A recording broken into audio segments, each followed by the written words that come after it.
So, two Muslim gunmen under the direction of al-Qaeda stormed the Paris headquarters of the satirical magazine Charlie Hebdo for mocking Muhammad.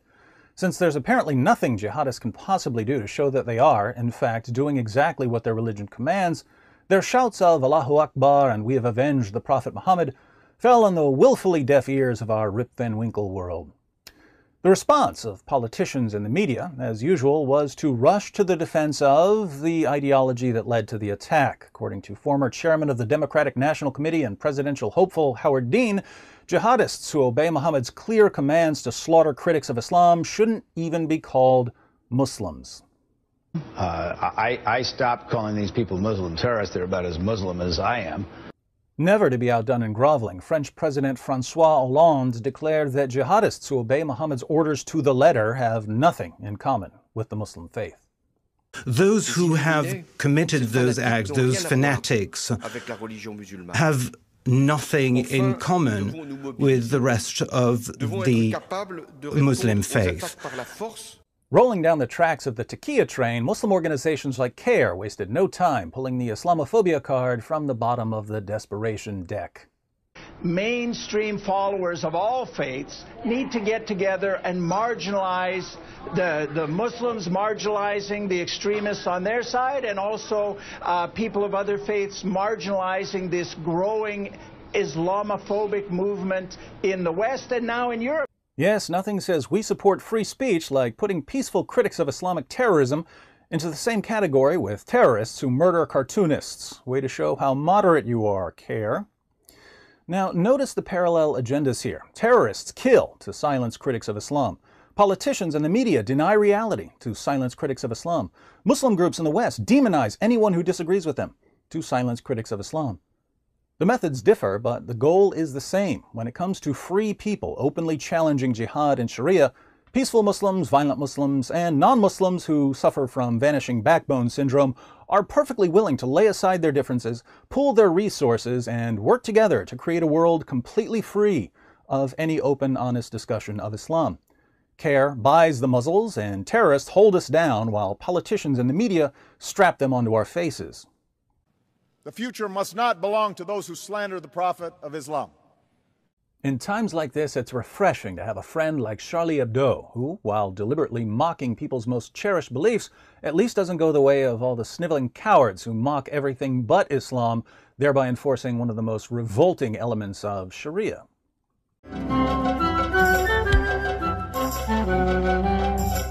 It's too bad Charlie is dead. Les bouts, les bouts, it is les ghosts of Charlie Hebdo. Now, Charlie, if anyone else had died, I would view this as wildly inappropriate, but seeing as how you're a magazine, and given your history of extreme irreverence, I can't help but think that sackcloth and ashes would be out of place. Oui, oui, do not mourn for moi. Instead, honor my memory by sharing the new cartoon of Muhammad. Charlie, my videos revolve around arguments and evidence rather than mere mockery. Far be it from me to promote a cartoon of Muhammad. In fact, I'm going to take this cartoon away from you before we end up hurting someone's feelings. And besides, since you're a ghost now, Muslims might call jinn busters on you.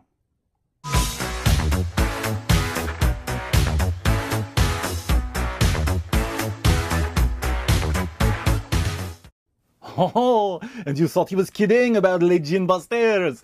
Now, what should we do about that outrageous comment by le traitor François Hollande? Well, I'll probably make a separate video going into more detail about Muhammad ordering Muslims to kill critics of Islam, but let's look at a couple of examples for now. Super! Once upon a time, Muhammad told his followers to execute a Muslim named Al-Harith for avenging his father's death. A Jewish man named Abu Afek, who was more than 100 years old, was upset that Al-Harith was executed, so he did something drastic. He wrote a poem insulting Muhammad. Let's read the poem. Abu Afek wrote, "Long have I lived." Again, this guy was more than 100 years old. "But never have I seen an assembly or collection of people more faithful to their undertaking and their allies when called upon than the sons of Kayla when they assembled, men who overthrew mountains and never submitted, So he's praising the descendants of Kaila, people who would never submit to outside rule.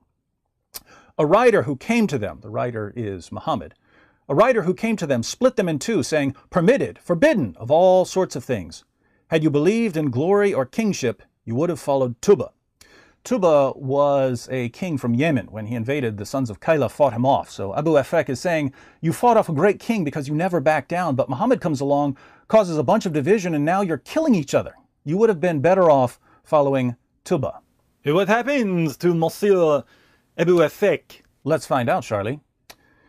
The apostle said, who will deal with this rascal for me? Whereupon Salim ibn Umair went forth and killed him. Abu Afek was sleeping in a courtyard. Salim snuck up and stabbed him through the liver over a poem that offended Muhammad. But killing critics has nothing to do with Islam, right, you silly liberals? Islam is not part of the problem in combating violent extremism. It is an important part of promoting peace. When Muhammad took Mecca, he gave his followers a list of people who were to be killed even if they were found hiding beneath the curtains of the Kaaba. Let's read about 3 of them. Another was Abdullah ibn Khattal. He had become a Muslim, and the apostle sent him to collect the poor tax in company with one of the Ansar.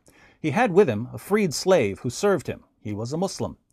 When they halted, he ordered the latter to kill a goat for him and prepare some food, and went to sleep. When he woke up, the man had done nothing, so he attacked and killed him and apostatized. He had 2 singing girls, Fartana and her friend, who used to sing satirical songs about the apostle, so he ordered that they should be killed with him. Think about this, Charlie. Abdullah killed someone and apostatized, so Muhammad ordered his followers to kill him. They found him clinging to the curtains of the Kaaba, and they ripped open his belly. But Muhammad also issued a death sentence for the 2 singing girls, and all they did was sing satirical songs about him. Satirical? Where have we heard about satire recently? The great thing about Charlie Hebdo is they were in only one business, satire. Their images made them giants of satire. Many on Twitter also saying that they don't necessarily agree with the satire that this magazine often published. The individuals involved with the satirical magazine. Out of Paris, an attack at the office of a well-known French satirical magazine. And we note that this was a satirical magazine. So, satire is a capital offense, according to Muhammad. And yet CNN assures us that killing over satire has nothing to do with Islam. I mean, he was attacked and, defamed many times during his life, and there was not one time where he told people to take retribution for that. Someone should make a satire of these ridiculous liars at CNN, no? Or at least stop watching news networks that won't stop lying to us.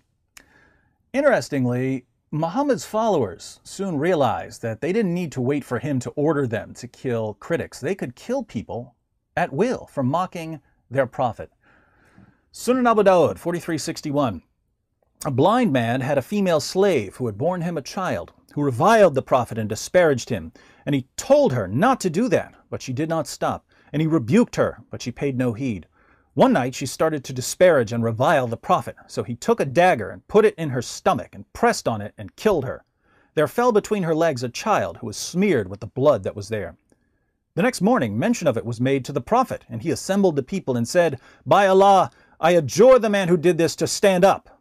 The blind man stood up and came through the people, trembling, and he came and sat before the prophet. He said, "O Messenger of Allah, I am the one who did it. She used to revile you and disparage you, and I told her not to do it, but she did not stop, and I rebuked her, but she paid no heed. I have 2 sons from her who are like 2 pearls, and she was good to me.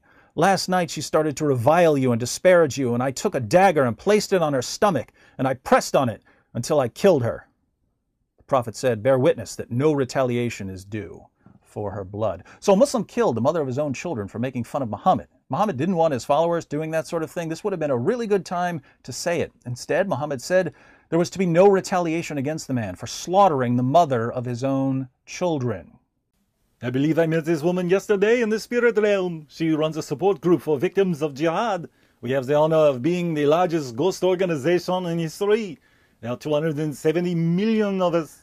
And thanks to the tireless efforts of Western news programs and Western governments, your support group for victims of jihad is sure to keep growing, Charlie.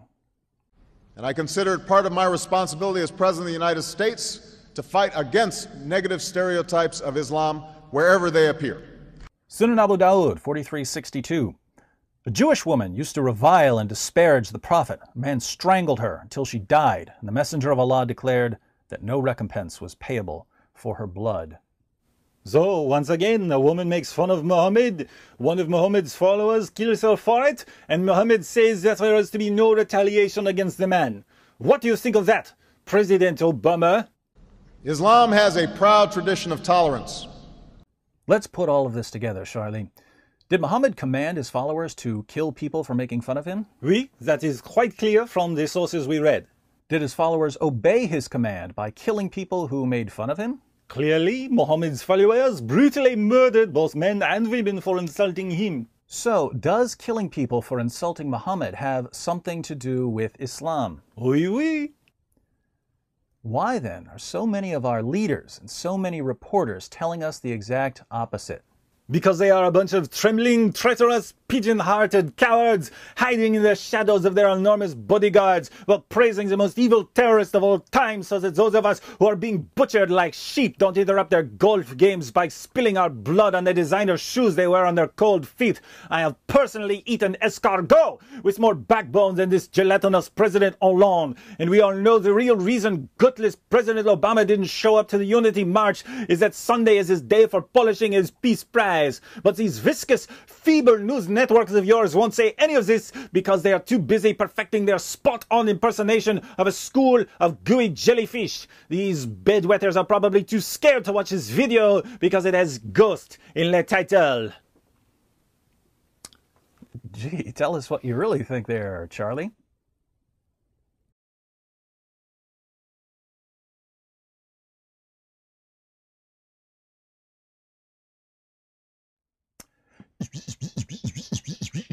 One and two and three to the floor. Charlie Hebdo is knocking at your door. Trick or treat, or better yet, boo. Go through the most joke still haunting you. Make fun of your prophet with a French cartoon. Next sketch of Muhammad is coming real soon. Can't stop me if you put me in a hearse. I draw last and fast, and I always draw first. Jihadists have guns, but I have my pens. Just wie Charlie Hebdo will never end. If you bring me back at your next sale, so sure to hear me say, Vive la France.